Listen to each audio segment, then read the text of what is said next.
అందరికీ నమస్కారం. నా పేరు నగేష్ మూర్తి, సోషల్ జర్నలిస్ట్. మొత్తానికి దక్షిణ భారతదేశంలో కమలం దుకాణం సర్దేసింది. కర్ణాటకలో జరిగినటువంటి ఎన్నికల్లో కాంగ్రెస్ పార్టీ హస్తవాసి బాగా పనిచేసింది. కమలం బాగా వాడిపోయింది, రేఖలు వీడిపోయాయి. భారతీయ జనతా పార్టీ చేసినటువంటి వాగ్దానాలు, ఇచ్చినటువంటి హామీలు, చేసినటువంటి ప్రగల్భ ప్రకటనలన్నీ కూడా కర్ణాటక ప్రజల ముందు పనిచేయలేదు.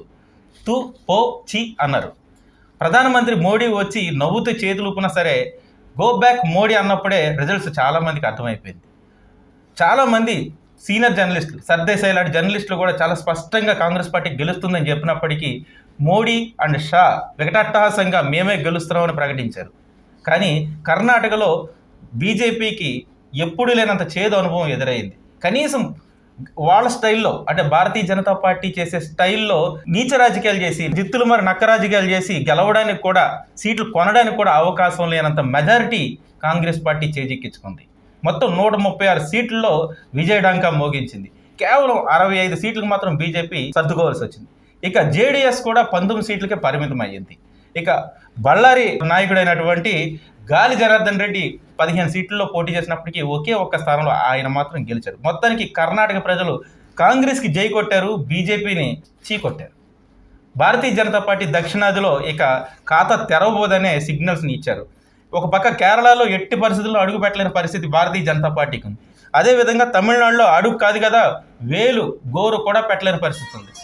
తెలంగాణ ప్రాంతంలో కొద్దిపాటి గాలి వీచినప్పటికీ రేకులు అందంత మాత్రంగానే ఊగే అవకాశం ఉంది. ఇంకా ఆంధ్రప్రదేశ్లో భారతీయ జనతా పార్టీ కనుచూపు మేరలో అవకాశాలు లేవు. ఇక అధికారంలో ఉన్నటువంటి ఒకే ఒక్క రాష్ట్రం కర్ణాటకలోనే కూడా చేజార్చుకున్నారు కమలనాథ్. దీనికి కారకులు ఎవరు, మూలం ఎవరు? కేవలం భారతీయ జనతా పార్టీకి ఉన్నటువంటి మత బలుపు మాత్రమే కర్ణాటకలో భారతీయ జనతా పార్టీని ఓడించిందని చెప్పవచ్చు.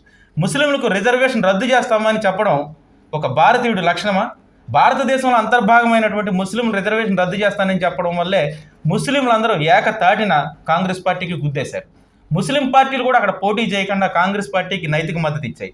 అందువల్లే మైసూరు ప్రాంతంలో కాంగ్రెస్ పార్టీకి భయంకరమైనటువంటి మెజారిటీ వచ్చింది. ఒక కోస్టల్ ప్రాంతంలోనూ, అదేవిధంగా బెంగళూరులో తప్ప ఎక్కడ బీజేపీ తన ప్రభావం చూపలేకపోయింది.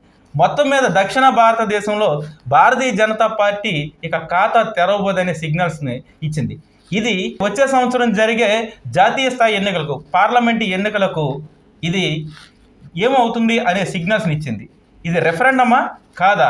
రెఫరెండం అని కాంగ్రెస్ పార్టీ నాయకులు చెప్తున్నారు, కాదు అని బీజేపీ నాయకులు చెప్తున్నారు. ఇక్కడ ఇంకొక వాదన కూడా వినిపిస్తుంది. భారతీయ జనతా పార్టీ కర్ణాటకలో కావాలనే వదిలేసింది.